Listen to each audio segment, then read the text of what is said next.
Hello class 9th। चलिए अब हम लोग फिज़िकल फीचर्स ऑफ इंडिया में नॉर्दर्न प्लेन्स के बारे में पढ़ते हैं। नॉर्दर्न प्लेन यानी कि उत्तर का मैदान। Northern Plain has been formed by the interplay of three major river systems, namely the Indus, the Ganga and the Brahmaputra, along with their tributaries. ये पूरा नॉर्दर्न प्लेन जो है वो तीन मेजर रिवर सिस्टम की मदद से बना है। एक तो इंडस, दूसरी गंगा और तीसरी ब्रह्मपुत्र, और इसकी सारी ट्राइब्यूटरी नदियाँ यानी जो नदियाँ इनसे आकर मिल जाती हैं। This plain is formed of alluvial soil. ये पूरा प्लेन जो है अलूवियल सॉइल का बना है। The deposition of the alluvium in a vast basin lying at the foothills of Himalaya over million of years form this fertile plain।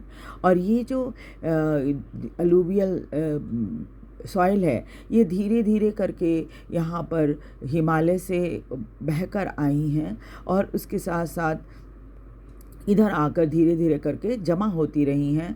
और ऐसा होने में मिलियन ऑफ ईयर्स लगे हैं और तब जाकर ये जो उपजाऊ ज़मीन है जिसको हम नॉर्दर्न प्लेन्स कहते हैं ये बना है। It is spread over the area of 7 lakh square kilometre. अगर नॉर्दर्न प्लेन की देखें कितनी दूर तक है तो ये लगभग 7 लाख स्क्वायर किलोमीटर में फैला हुआ है। The plain being about 24 kilometer long and 240 to 320 kilometre broad.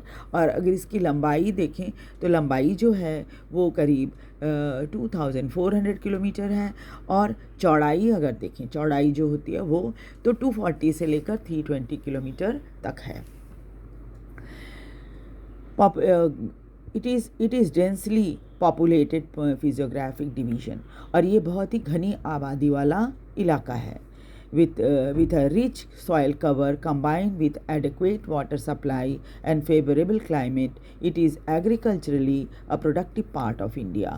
और चूँकि एक तो ये फर्टाइल सॉइल है, दूसरा यहाँ पर पानी की कोई कमी नहीं है क्योंकि नदियाँ हैं, और साथ ही साथ क्या है क्लाइमेट बहुत फेवरेबल है। यही कारण है कि यहाँ पर जो खेती बाड़ी का काम होता है वो बहुत ज़्यादा होता है, यानी एग्रीकल्चरली ये बहुत ही प्रोडक्टिव एरिया है।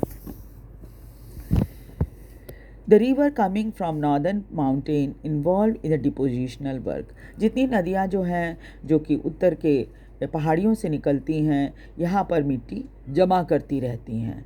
In the lower course, due to gentle slope, the velocity of river decreases। ऊपर से जब पहाड़ से नदी नीचे आती है तब तो उसकी स्पीड बहुत तेज़ होती है, लेकिन जैसे जैसे धीरे धीरे उस जो ढलान है वो कम होने लगती है तो क्या होता है कि जो रिवर की तेज़ी है, स्पीड है, वो कम हो जाती है। Which result in the formation of riverine island. और यही कारण है कि इसकी वजह से यहाँ पर रिवराइन आइलैंड बन जाते हैं। The river in their lower course is split into numerous channels due to deposition of silt। These channels are known as distributaries। और कई बार क्या होता है कि नीचे आने के बाद इन नदियों में बहुत छोटे छोटे बहुत सारे चैनल बन जाते हैं। जैसे एक बड़ी नदी आई, फिर धीरे धीरे करके जहाँ जहाँ मिट्टी जमा हो गई वो ऊंची हो गई जगह, और इसको फिर क्या होता है छोटे छोटे चैनल में चेंज हो जाती है नदी, जिसको डिस्ट्रीब्यूटरीज कहा जाता है। The northern plain is broadly divided into 3 section. ये नॉर्दर्न प्लेन जो है 3 हिस्सों में बटा हुआ है। with the western part of the northern plain is referred to as a Punjab plain. जो पश्चिमी हिस्सा है नॉर्दर्न प्लेन का इसको पंजाब प्लेन भी कहा जाता है। Form by the Indus and its tributary. ये इंडस नदी और उसकी सहायक नदियों से बना है। The larger part of this plain lies in Pakistan. अब तो इसका बड़ा हिस्सा पाकिस्तान में चला गया है। The Indus and its tributary, the Jhelum, the Chenab and Ravi, the Beas and the Satluj originate in Himalaya। जो इंडस नदी है और उसकी सहायक नदियां हैं जिनमें झेलम, चेनाब, रावी, ब्यास और सतलुज, ये सभी के सभी हिमालय से निकली हैं। This section of the plain is dominated by doab, और यहाँ पर दोआब बहुत ज़्यादा है। देखिए इसमें अब देखिए दोआब का क्या डेफिनेशन है। Doab is made up of 2 words, 2 शब्दों से बना है ये, दो मतलब 2 और आब मतलब water. Similarly, Punjab is also made of 2 words. Punj means 5 and aab means water. तो क्या हुआ, दोआब यानी जहाँ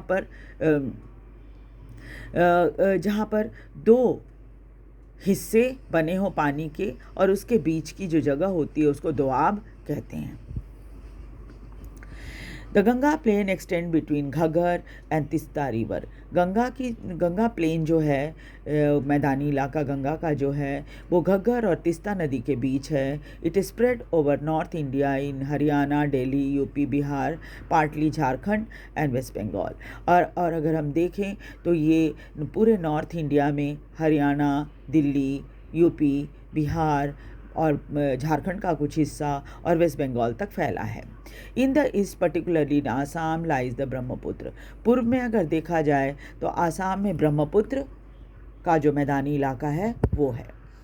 northern plain are generally described as flat land with no variation in its relief. Northern plain जो है बिल्कुल मैदान की तरह है, बिल्कुल फ्लैट है मैदान की तरह, और इसमें बहुत ज़्यादा ऊंचाई नीचाई नहीं है।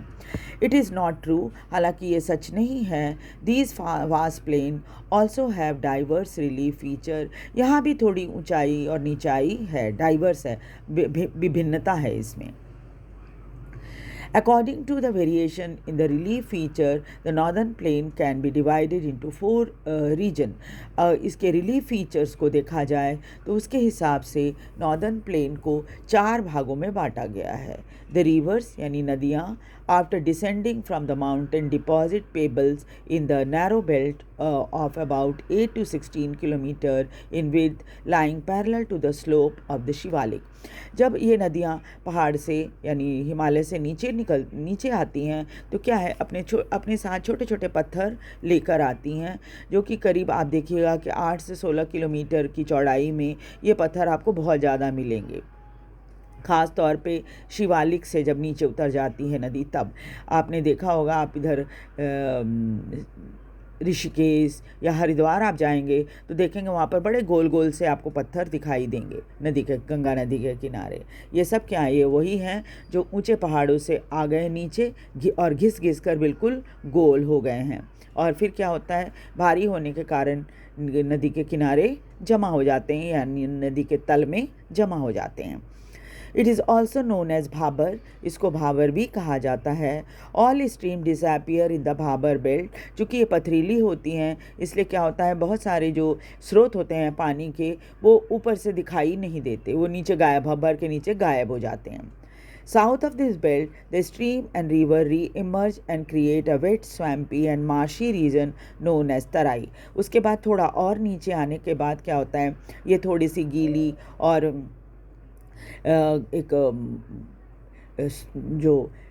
एक नदी दोबारा से बाहर निकल आती है ना, और एक पूरा इलाका बनाती है ऐसा, जो कि थोड़ा सा जहाँ पर पानी की बहुत आयत हो, और इस इलाके को तराई कहा जाता है। This was thickly forested region full of wild life. और चूँकि ये बहुत ही गीला होता है, नदी दोबारा से बाहर निकल आती है, इन तराई के इलाकों में आप देखेंगे बहुत घने जंगल हैं, और यहाँ पर वाइल्ड लाइफ भी आपको बहुत देखने को मिलेगी। The forest have been cleared to create agricultural land. और यहाँ पर कई जगहों पे जंगल को साफ करके खेती भी की जाने लगी है। To settle migration from Pakistan after partition. और जब भारत पाकिस्तान का बंटवारा हुआ था तो बहुत सारे लोग जब पाकिस्तान छोड़कर भारत आए थे तो इन इलाकों में बस गए थे। Locate Dudhwa national park in this region. इस इलाके में दुधवा नेशनल पार्क भी है। The largest part of the northern plain is formed of older alluvial। सबसे बड़ा हिस्सा नॉर्दर्न प्लेन का जो है वो पुराने अलूवियम से बना है, यानी एलुवियल सॉइल से बना है। It lies above the flood plains of the river and present a terrace like feature. और ये चूँकि फ्लड प्लेन नदियों द्वारा लाई गई मिट्टी से बना है, फ्लड प्लेन से, तो यहाँ पर क्या है, टेरेस की तरह फीचर दिखाई देती है। टेरेस यानी सीढ़ी की तरह। Soil in this region contain calcareous deposit, यहाँ पर बहुत सारी कैल्केरियस डिपॉजिट भी आपको मिलेगी। लोकली नोन एज कंकड़, और इनको कंकड़ भी कहा जाता है। कंकड़ आप समझते हैं ना, जो थोड़ा रेत से थोड़ी बड़ी जो शेप होती है, छोटे छोटे इसकी पत्थरों की, उसको कंकड़ कहा जाता है। The newer and younger deposit of the floodplain are called खादर। जो नई मिट्टी लाई गई है पहाड़ों से, उसको खादर कहा जाता है। They are renewed almost every year, क्योंकि हर बार बाढ़ आती है तो क्या होता है, यहाँ पर मिट्टी जो है रिन्यू हो जाती है, यानी एक नई लेयर मिट्टी की जमा हो जाती है। सो आर फर्टाइल, इसलिए बहुत ही उपजाऊ भी होती है। दस आइडियल फॉर इंटेंसिव एग्रीकल्चर, और यही कारण है कि ये जो है घनी खेती के लिए ये बहुत ही अच्छी होती है, यानी कि यहाँ पर आप खेती बहुत अच्छी तरह से कर सकते हो, है ना, जैसे पैडी, वीट, इन सब चीज़ों की खेती यहाँ पर खूब होती है। ठीक है, तो नेक्स्ट क्लास में हम लोग पेनिनसुलर प्लेटू करेंगे।